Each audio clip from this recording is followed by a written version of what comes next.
quadrifoglio è simbolo di vittoria anche sull'acqua. Quest'anno, a stagione appena iniziata, l'Alfa ha già conquistato 3 campionati del mondo e 3 campionati europei. 9 furono i titoli mondiali, europei e italiani ottenuti nel 1966. Dal 1929, anno del primo ride Pavia-Venezia, ad oggi, non si contano i titoli mondiali e di velocità conquistati sull'acqua dai motori Alfa Romeo. Anche nella motonautica, il quadrifoglio è un simbolo che vuol dire vittoria. Good afternoon, everybody, and welcome to the last backstage of 2021. It is only virtual this time, and over this year we talked about many anniversaries, we told the stories of people, automobiles, projects, but it was also a year when the protagonists, thanks to the exhibition Cavalli Morini, was the speedboat racing linked to Alfa Romeo. It's a very long story, which only has 10 years less than Alfa Romeo as a company and touched any department, production, the military part, and especially sports, with speedboat racing, which is a fascinating sport, even more dangerous than car racing. And for some years, important champions, also four-wheel pilots, took part in the competitions. We decided to devote this last backstage to the motorsport racing with one of the most special competitions. It's like the Mille Miglia on water. It's the Pavia-Venice race, a very long and tough race which starts from Pavia and after a stretch of Ticino goes into the Po River, which is run at an incredible speed until Venice, under bridges, going into the bends and loops of the river. It's very difficult to explain if you've never seen it, and it's a great experience. And in order to talk about this Pavia-Venice raid, whose origins date back to 1929, so the years when also the Mille Miglia was born, we asked to be here to Angelo Poma, the organizer of the Pavia-Venice raid, which after a few years of absence of stop, the last month of June, came back for the audience and the pilots' enjoyment. So what are the elements, the fundamental elements of the Pavia-Venice raid? Well, the Pavia-Venice raid was born in 1929, so a very, very long time ago. It stopped during the war and over the last 10 years. And participation has always been very numerous, especially of boats with Alfa Romeo engines, which behave very well. The Pavia-Venice is 413 kilometers long, starting from Pavia, with stops at the Concovis of Serafini, and a stop to fill the tank in Boretto, and a finish line at the end of the river, but then you go to Brondolo and up to Venice. And in the past it was a race when there were very narrow canals going into the lagoon, and today, for safety reasons, we cannot do that anymore. The Pavia-Venice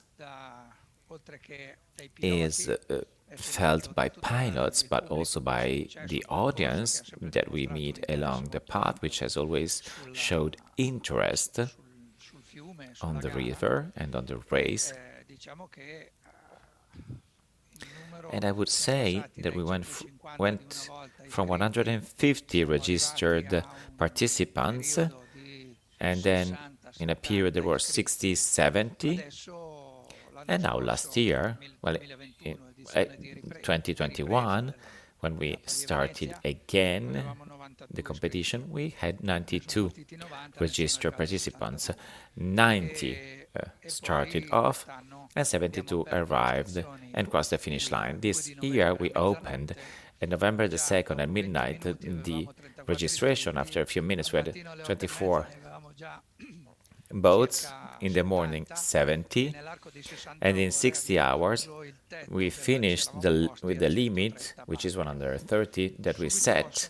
So we immediately arrived at 133 actually, because 3 boats clicked in the same moment the registration form. So this shows a very deep interest from Italian and foreign racers. 14 nations are represented. We have pilots coming from 3 continents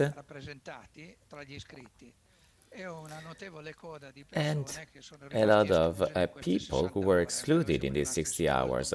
So we were surprised by this success. But this is a proof that the Pavia-Venice is getting back its success, also because we opened 2 pleasure boats, the 3 to 1, 8 to 1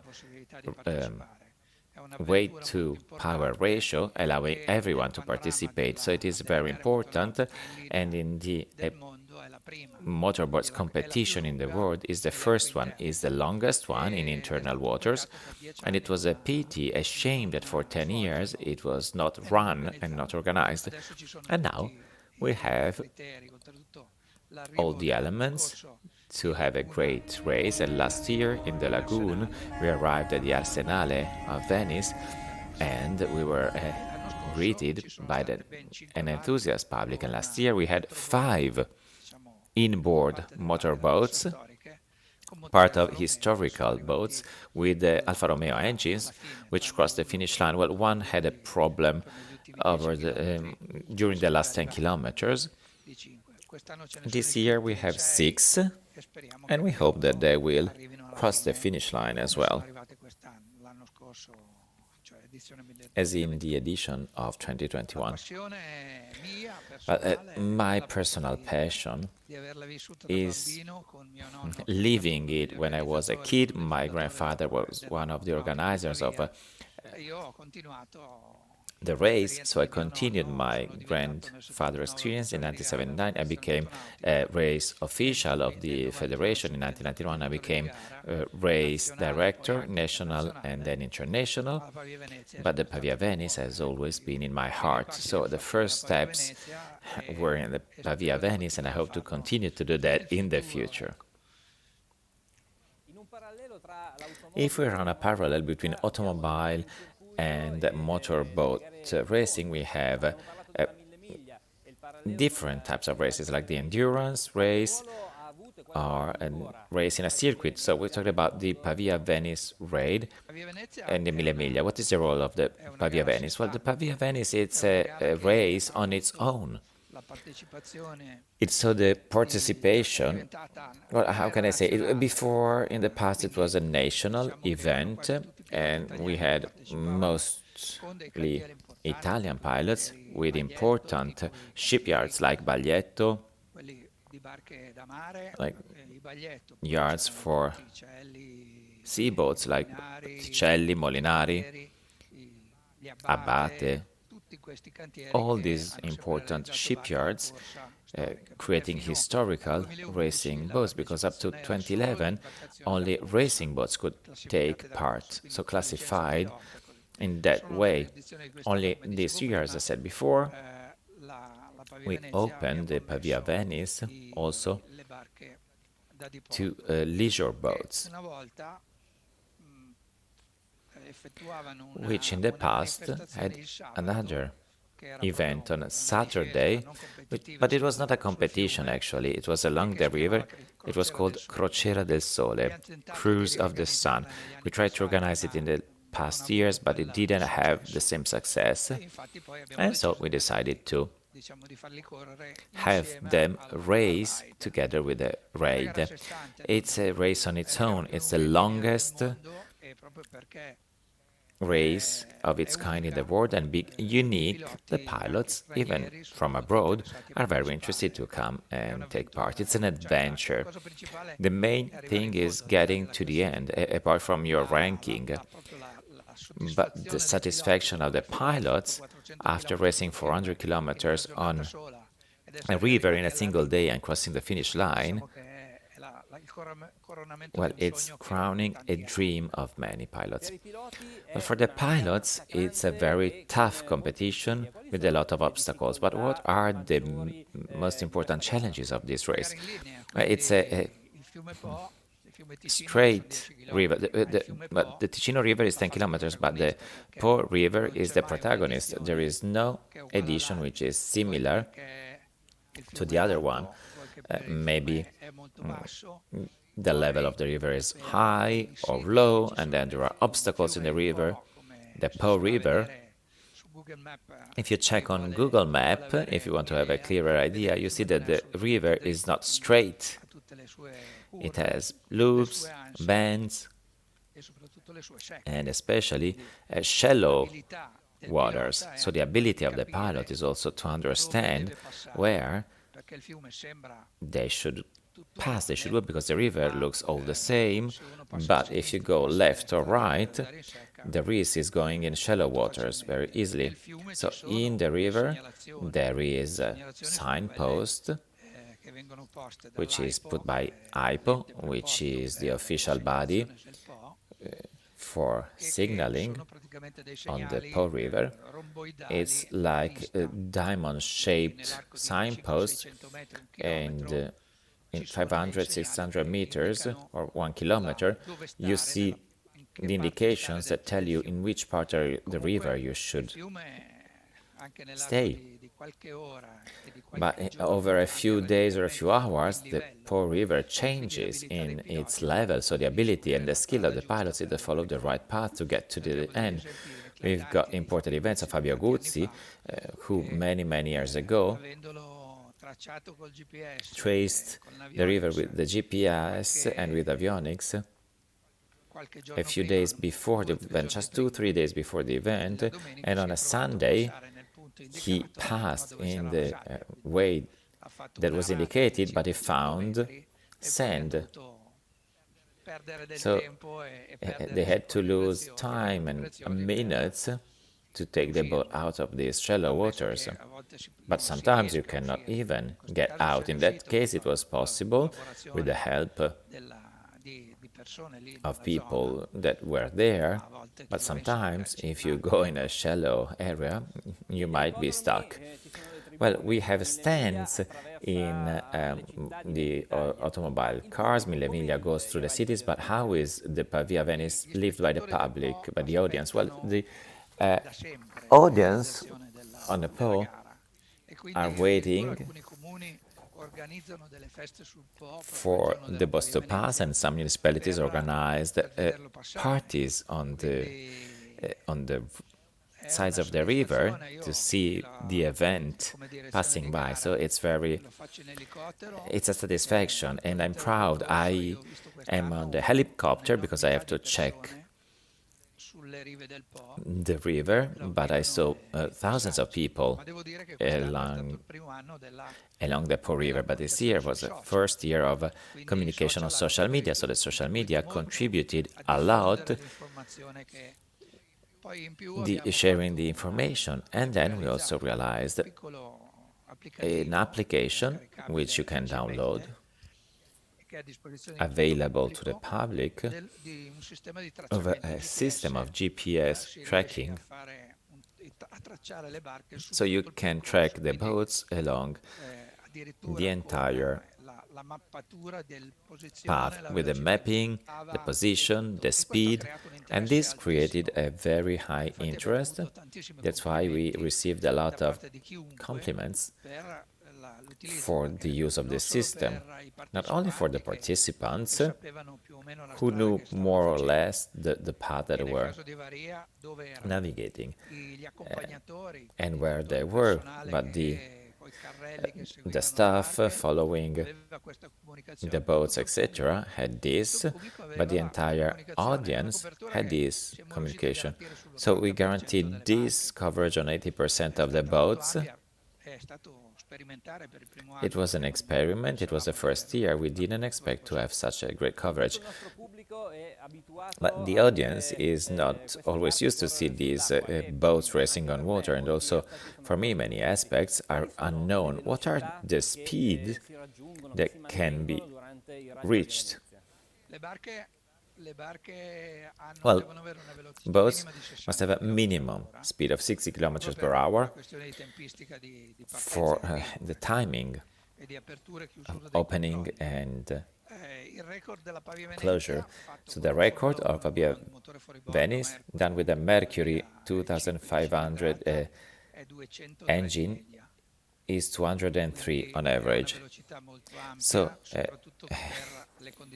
it's very fast, especially for the conditions of the Po River, which I said before, it's not a straight line and must be studied in all details. The Alfa Romeo won several raids, and they run around 150, 60, 70 per hour. There are averages of 168, 167 of boats which also won the raid. The raid is a very long race with a legendary tradition which sees boats racing which were built 40, 50 years ago, but how the young people leave this world of historic boats and the Pavia-Venice road race. Well, the Pavia-Venice, so we don't have statistics in terms of age, but there are many young people who participated, especially with quick pleasure boats. There are boats that run and race at 150 kilometers per hour. There are some who go at 60 kilometers per hour, but most have greater speed. So there's a participation of young pilots, which is quite intense. And in terms of the historical motorboats, we can say that there's a turnover. We have Alberto Ober from Pavia, who's very young. We got Mauro Zarini, who is as well young. We have Cocozza, who's young. And also in the historical boats events, not only the Pavia-Venice, there are young people who understood that these boats have a certain value and want to try to bring this to the public. The daughter of Pesenti as well has great boats with Alfa Romeo engines. Thank you to the organizer of the raid of Pavia-Venice for this contribution, but now let's get back to another protagonist who lived this Pavia-Venice raid this year. So not an organizer, but a racer, Alberto Wolberer, with a boat which was exposed here at the exhibition Cavalieri Marini nel Alfa Romeo, so raced this competition. So the first question is, how do you prepare for this? Well, June 2021, the famous raid was reorganized. We started preparing ourselves at least 3-4 months in advance. I mean the preparation on the boat, and then you go and check out the river. I took my boat, the boat with another friend, so doing the first stretch to check how it was. Even though, yes, it's not very useful because up to 1 week before you don't know the conditions that you will find.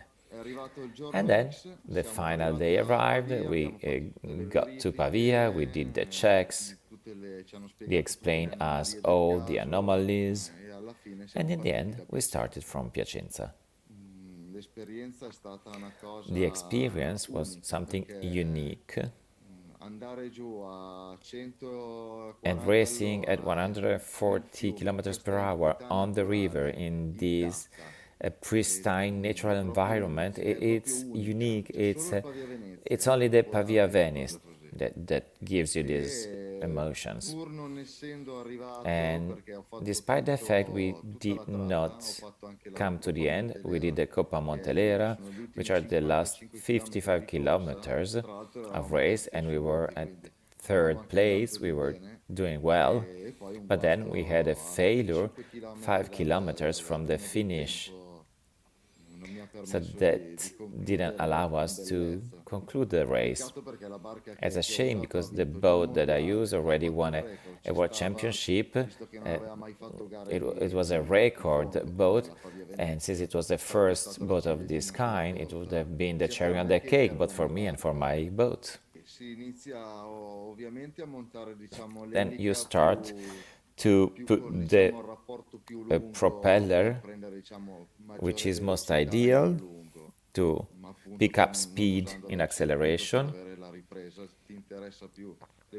So you add a tank, because instead of the usual 40 liters, you need double. So 2 tanks, more weight. You have to do the tests to check the setup to be straight and lead the boat in the best possible way. So all those technical details. And then the problem is that you need a good part of luck, more than 50%. And that's why also this competition is fun and nice. Thanks, Alberto. You raced with a very important boat. It's one of the 9 which were exposed in the Cavalli Marini exhibition here, and Franco Cantando, the pilot who with this boat had great successes, was also here. Yes, the boat has always raced with Franco Cantando, an icon. It won a world championship, it broke a speed record. He never raced in the Pavia-Venice, Franco, because he always did other kinds of races on circuits, and it would have been nice because the first 70 kilometers that in Boreto you have to fill the tank. I didn't start with very full tanks because starting from Piacenza we had less kilometers to race, so we started light, and from the beginning also the timekeepers let me understand that we had a good time. And then from Boreto with a full tank we tried again. As I said, we arrived almost to the end. I read the Venice indication that we stopped, but it's nice because this makes you understand that despite the age, despite the competition, well, this kind of race today still can give you a lot. It's unique. And who would have said that? Next year, I'm sure we will prepare it even better. You have experiences on circuit races, but this was your first Pavia-Venice. How do you manage this speed in the loops of the Po River? It is something unique because racing on the river, it's different. You have the roads and water next to you. You see the shores, the bridges, the people waving at you. You meet the boats that are racing with you, because of course the traffic is stopped while there is this competition, but the feelings are those that I just expressed. You try to anticipate, you check, you check the bend of the reader, how it closes, how it opens. You see some of them, others you don't see, others are very long and they never come to an end, and you are there saying, when will it finish?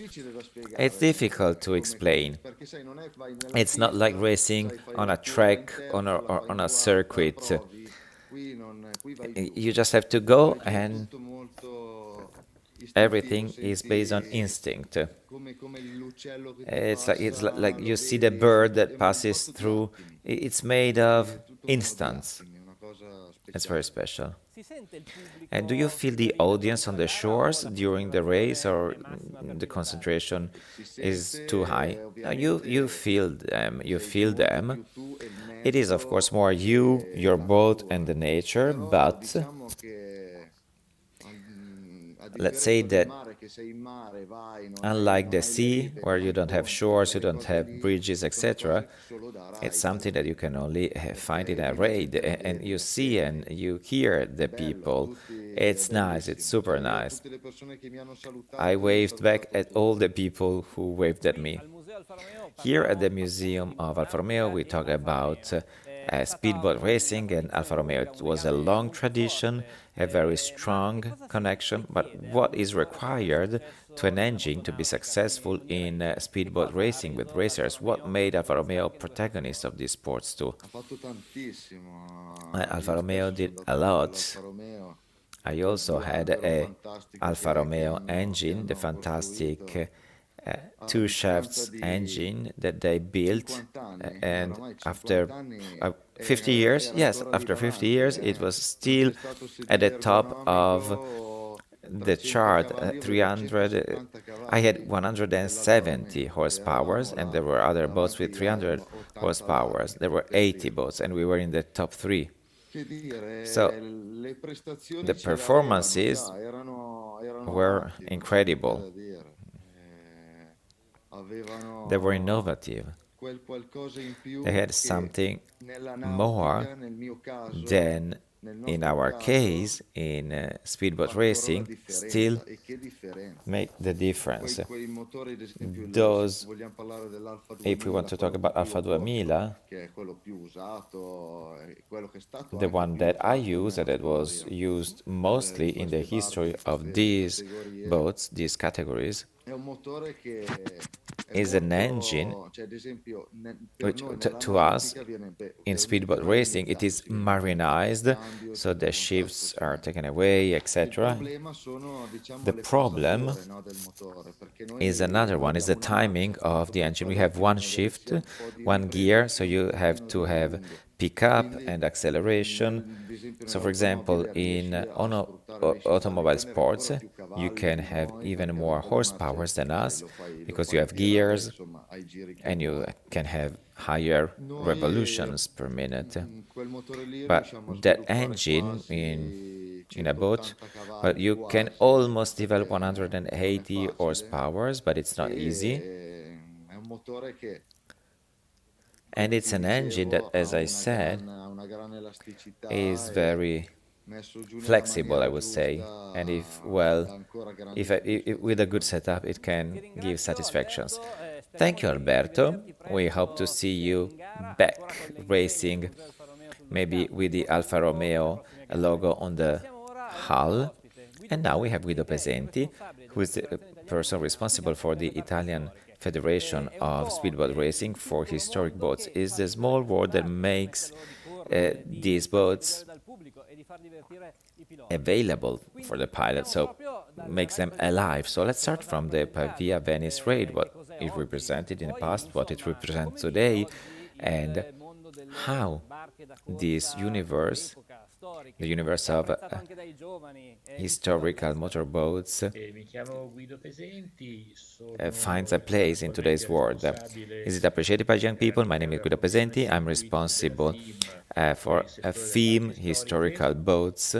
questo ruolo è stato This task da sempre has rivestito always da Guido Romani, che è been the sempre role of Guido stato Romani, l'anima, was the il soul motore and the engine di questo of this settore sector all'interno della in FIM. the Poi theme. purtroppo il And then, Covid unfortunately, ce l'ha portato COVID via e cerco di took him, proseguire al meglio quell'opera and I tried to bellissima, continue meravigliosa che è stata at my best what Guido Diciamo che did in grazie the past. all'opera So, di thanks Guido to Guido Romani, Romani's work, la categoria the delle macchine category da corsa storiche è of una historical delle più race boats is numerose e one più of the attive most all'interno della active FIM. in theme and more numerous.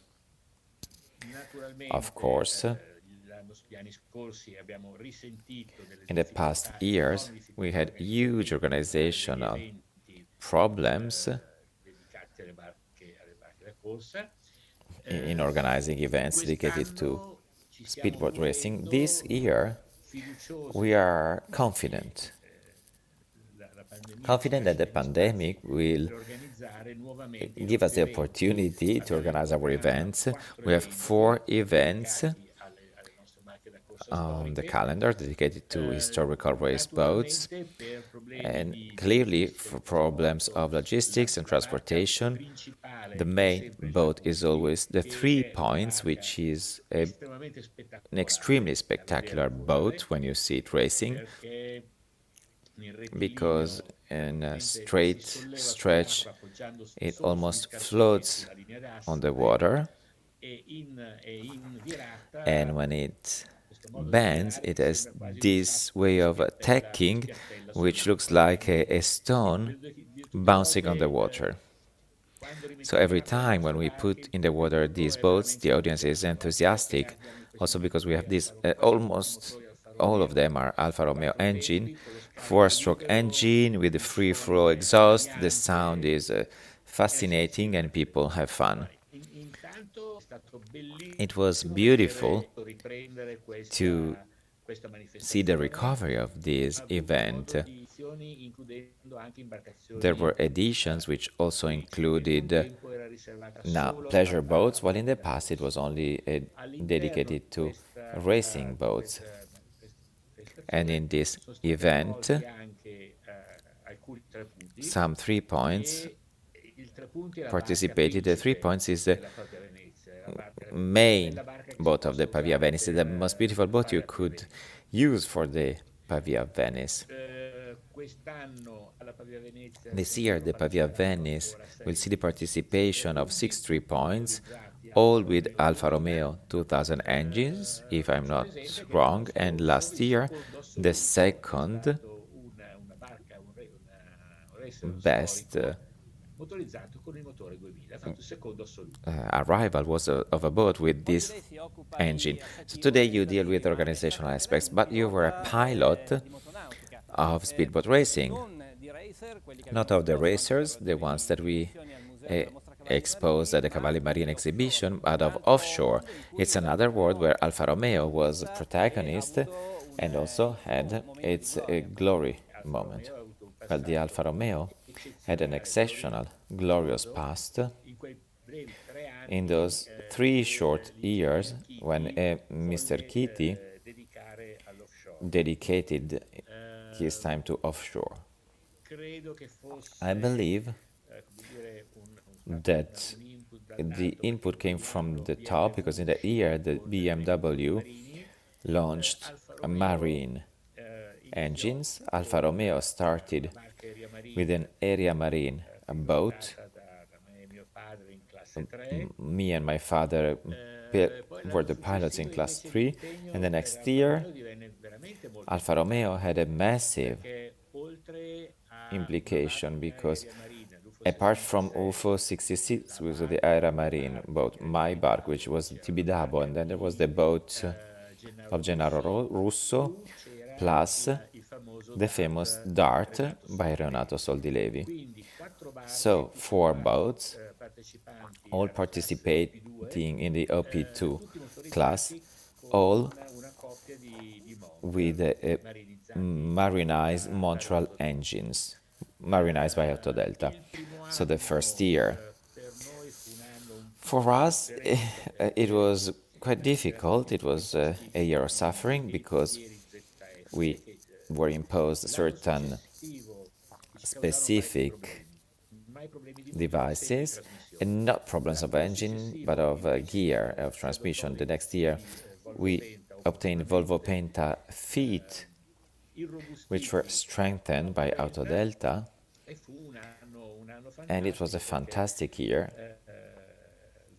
because I won the Italian Championship, the European Championship.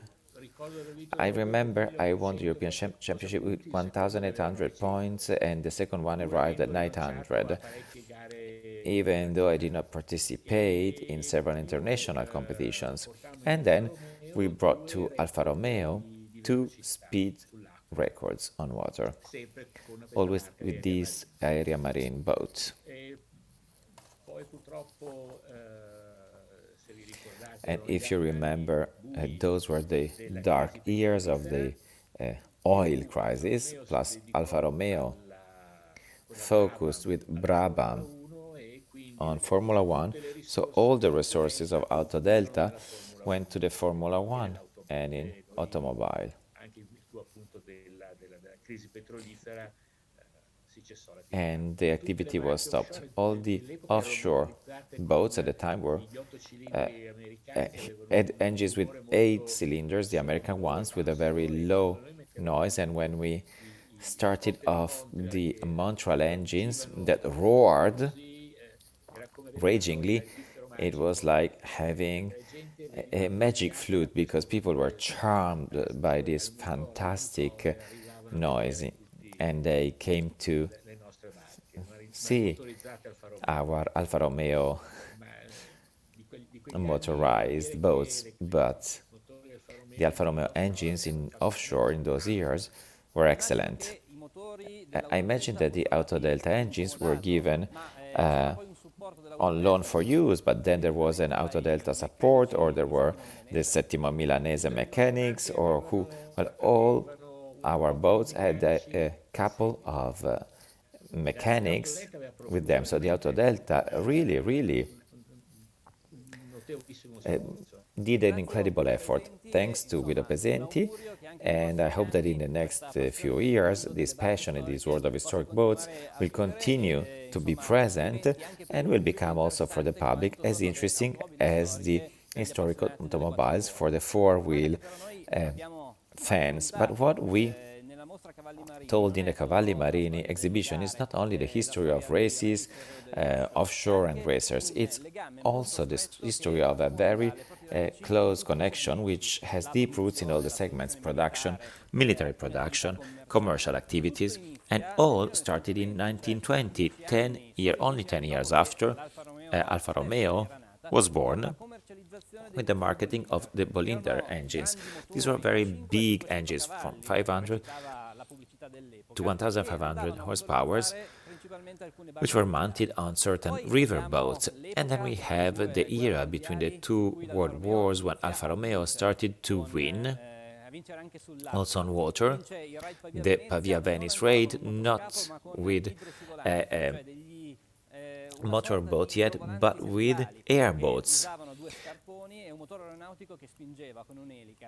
And exactly those airboats with Alfa Romeo engines broke records and won, for example, the Rosso di Montedera Cup. And then, as we've seen before, we had the Mariella engine, 12 cylinders, derived from the Grand Prix, designed by Vittorio Iano, with a compressor and four camshafts. And then the Alfetta engines started to be used. So after the successes, during and after successes on four wheels, they also obtained analogous successes on the water. But making a step backwards, around the Second World War, we talk about automobile engines marinized, as it was said in the past, to be mounted on military devices, the MTM, the explosive boats in the beginning. Those had 6C2500 engines which were adapted for that use, and that was a temporary adaptation, but it was so well made that those engines during the Second World War were also officially modified and sold as 6C2500 MA, and would pave the way for a generation of marine engines that would become even more specialized and would be mounted on pleasure boats, military boats, and also the water buses of Venice. We could talk a lot about this history, organized an exhibition which was on air for more than a year with all the details, and our audience could experience this different world of Alfa Romeo, but as fascinating and rich in history and heroes, and of sacrifices and challenges as the four-wheel ones. And this universe accompanied the Alfa Romeo almost during all its company history, and today we have the opportunity to show this to our fans. The backstage comes to an end. Actually, the backstage of this year of 2021 concludes here, but before finishing, we want to show you another intervention of another protagonist of speedboat racing, which is not via Zoom. We recorded this interview and we talked with Giampiottone, who for the exhibition lent us an incredible boat,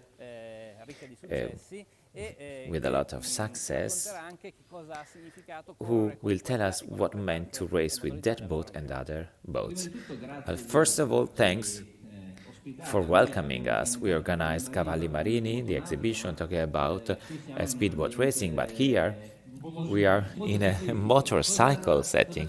What can you tell us? Where are we?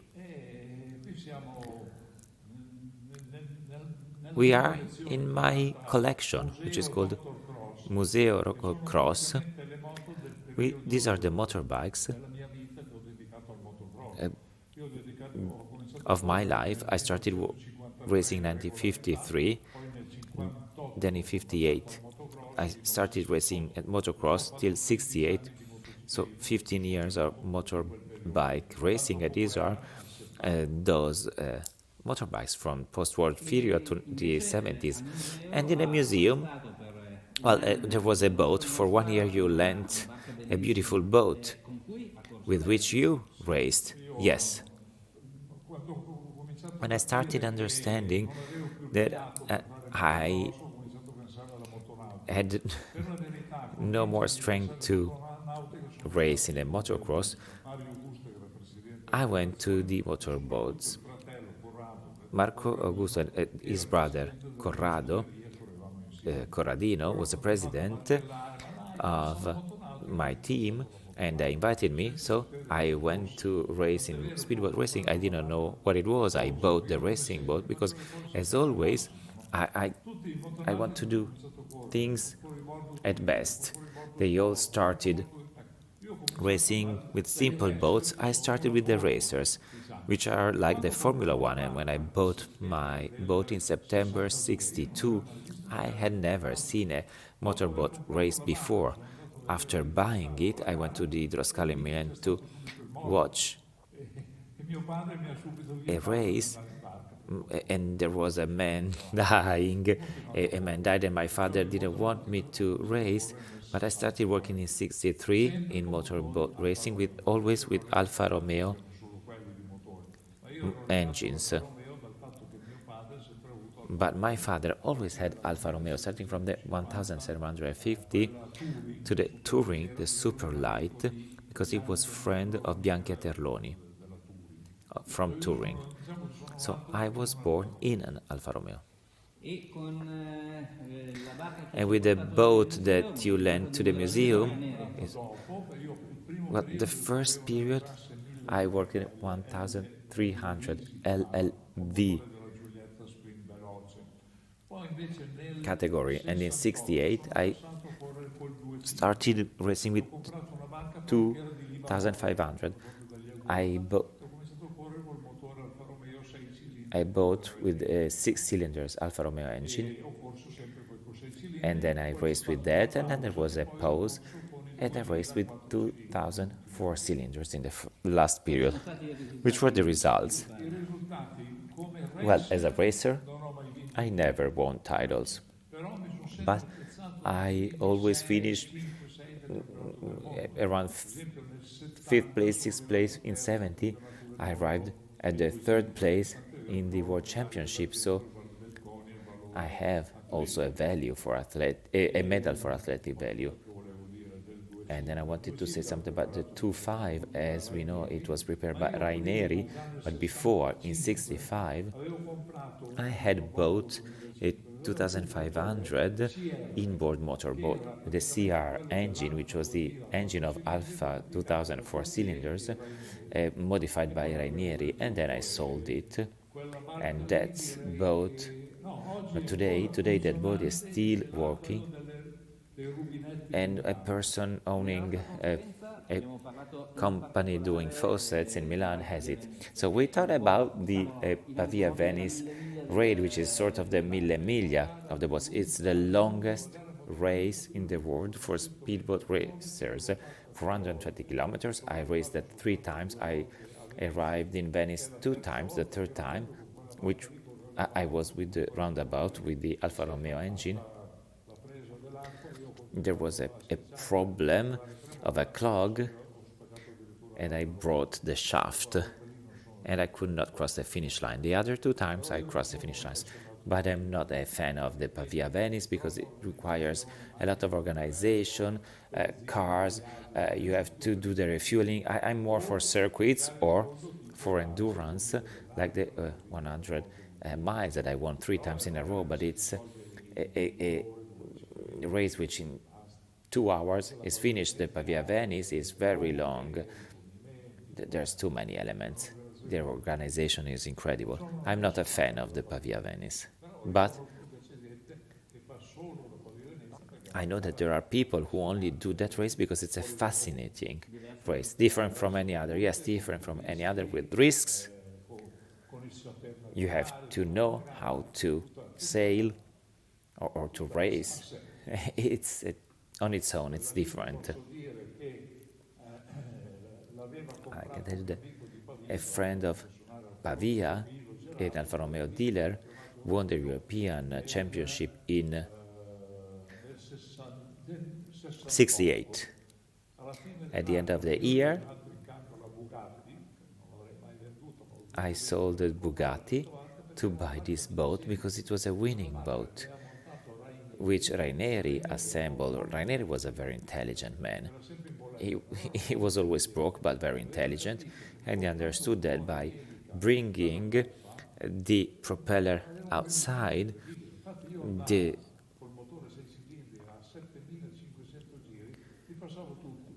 performance would have been incredible. So with that boat, I had to sell my Bugatti, but the boat was incredible. I won 2 European championships in a row, and to be honest, I let everyone start, and then I won because I caught them up, and then I won 3 Cento Miglia dell'Ario with that boat. Okay, we are here in a garage with historical motorbikes, which is an incredible heritage. They tell the history of technologies, pilots, races. Yes, but this is limited, as said, to the post-war period and the 70s, the golden era of motocross. On cars, there's a universe concerning historical cars, but are historical boats relevant even because the wider audience doesn't know them a lot? Yes, the speedboat racing was the Cinderella in terms of audience, but at the same time it was the elite for the pilots, because if you look at the pilots, there were no money in the speedboat racing, so only people with money could race, and there you can find bankers, industry owners, so the important people, but the audience has always been limited, and also the number of racers. The most important class, the 900 kilograms, so 6-7 pilots starting. So with the 2.5, I also raced in the 900 kilograms, and I fared better in the 900, even though I stopped racing. So we talked about industrial production, about military boats, about Venice water buses, about races and legendary boats with great records. But this journey was made possible thanks to one person, Guido Romani, who 1 year ago disappeared and who deeply wanted this exhibition. It was him who had the idea of contacting the museum, asking for 500 square meters for a unique story. We gave him more than double of square meters, but it was worth it. It was an incredible adventure, allowing us to tell a less known chapter of Alfa Romeo, but not for that less fascinating, and that was possible thanks to the skills and professionalism, the knowledge and the passion of Guido Romani, who allowed us to get to the secrets of these words. So, on behalf of Museo Alfa Romeo, we would like to thank and give a tribute to a friend, and it's his friends, the protagonists of this history, who will give us a memory of the man So, see you next year with a new series of Backstages. Guido ha fatto Guido tanti did a senza lot. di Without lui, him, ovviamente tipo la of course, the mostra, exhibition, io non sarei many other neanche things would not ritornato have been sulla possible, barca, and non I avrei would neanche have incominciato, not even perché started. non ci sarebbe stata la There, I possibilità, wouldn't non ci have had sarebbe the stato opportunity niente per poter risalire o a to gareggiare race o solamente a riusare or to queste use barche these qua. boats. E lui ha capito, è And he stato un understood, he was a visionario e ha visionary, capito and he understood l'importanza e l'ha the saputa importance valorizzare of that. veramente And he was able to do something alla grande. great. It's a person who, despite his character, sometimes difficult, has strongly supported the relaunch of historical racing boats. I'm convinced that without his tenacity and his commitment, maybe we wouldn't have all these restored boats taking part in the events as the Pavia-Venice. We wouldn't have history without him. He created a website, 3-Point Hydroplane Italy, where all the historical race boats are documented, the existing ones and those who no longer exist. I think that there are 400, if I'm not wrong. So from those who followed this project, it was a huge research, and we have to give him credit.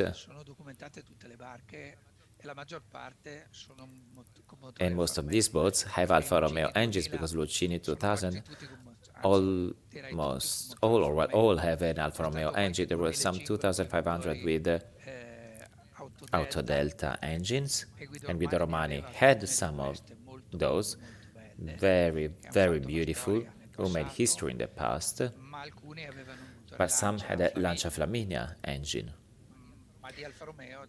But Alfa Romeo are those who equip most of the boats. From 1300 to 2000, they were all boats with Alfa Romeo engines.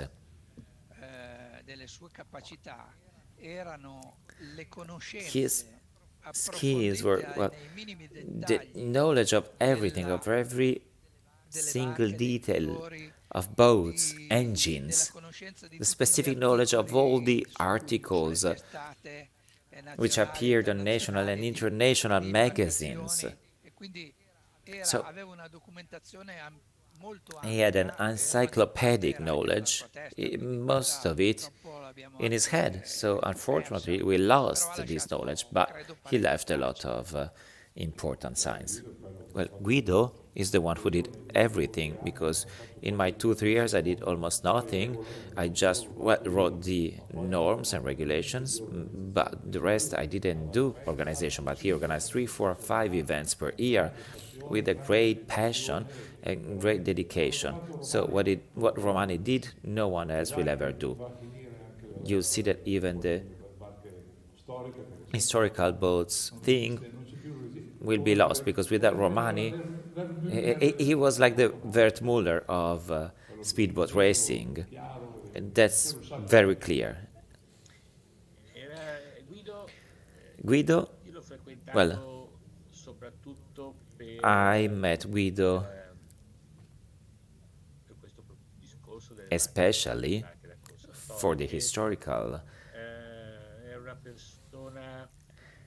speedboats. So his character was without a doubt edgy or difficult, but I always said he was very benevolent. So under this rough shield and difficult, rough character, there was a great person, a very good and generous person, a real gentleman, a great gentleman.